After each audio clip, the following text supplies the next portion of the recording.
East is west. Columbus died without knowing he had discovered America.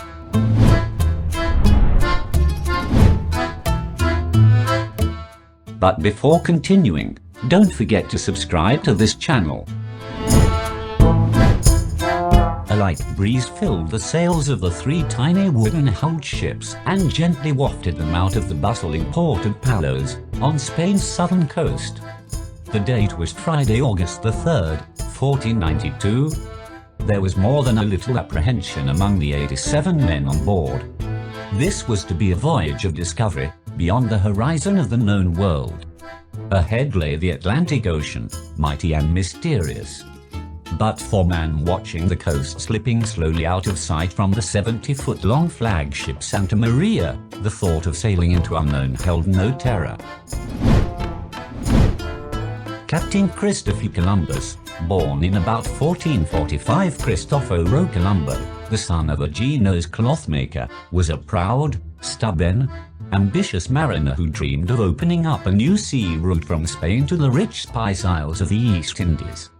For years, while sailing the shipping lanes around Portugal and Spain and down the coast of Africa to the Canary Islands, he had been planning an Atlantic crossing.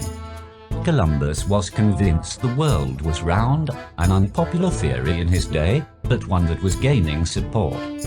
He believed the eastern coast of Asia and the gold-rich lands of the Orient lay west of Europe, within easy sailing distance.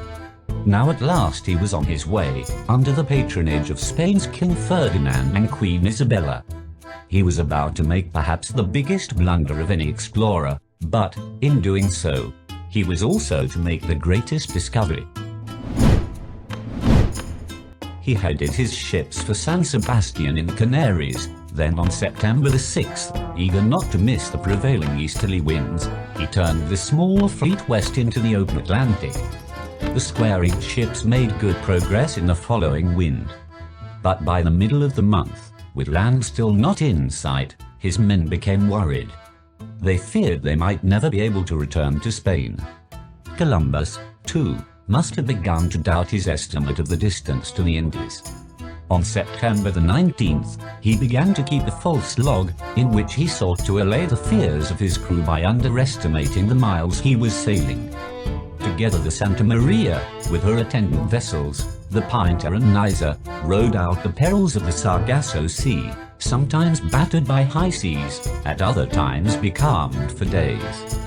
Columbus, desperate for his expedition to succeed and mindful of the rewards that would be heaped on him by a great fool, were often raised and dashed. Then at 2 o'clock on the morning of October the 2nd, just 37 days after they had left the Canaries, a seaman on board the Pinta raised the cry, "Land." Later that day, the small fleet hove to off an island which Columbus named San Salvador. Columbus wrote in his log that day, "There we soon saw naked natives. A landscape was revealed to our eyes with lush green trees, many streams and fruits of various types." The next day he wrote, "I saw that some of the men had pierced their noses and had put a piece of gold through it. By signs, I could understand that we had to go the south to meet a king who had great vessels of gold." On October the 17th he noted, "On all these days I have been in India, it has rained more or less."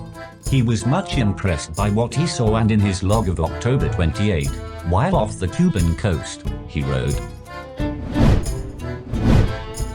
"I dare to suppose that the mighty ships of the Grand Khan come here, and that from here to the mainland is a journey of only 10 days. After 8 months at sea, Columbus returned in triumph to Spain, where he was made Admiral of the Ocean Sea and Governor of the islands newly discovered in the Indies. He made 4 voyages of discovery to Central America in the next 10 years, and only towards the end of high explorations did he begin to doubt whether he had in fact found the eastern coast of Asia. It was on his 3rd voyage to the New World, in 1498, that he began to reflect on the possibility that he had found a new continent. A more southerly course across the Atlantic had led him to the island of Trinidad, and, while exploring in the nearby Gulf of Paria, he came to the place where the mighty Orinoco River of South America flows into the sea. In his log of August the 14th, 1498, he wrote, "I believe that this is a very large continent which until now has remained unknown." In the next few years, Italian adventurer Amerigo Vespucci and others were to confirm his suspicions. Vespucci explored much of Brazil's coastline, and it was the accounts of his discoveries that eventually won him to the honor of having the great new continent named after him. But in 1502, when Columbus set out on his fourth voyage, he still believed that the islands he had discovered on his first two voyages were off the eastern coast of Asia.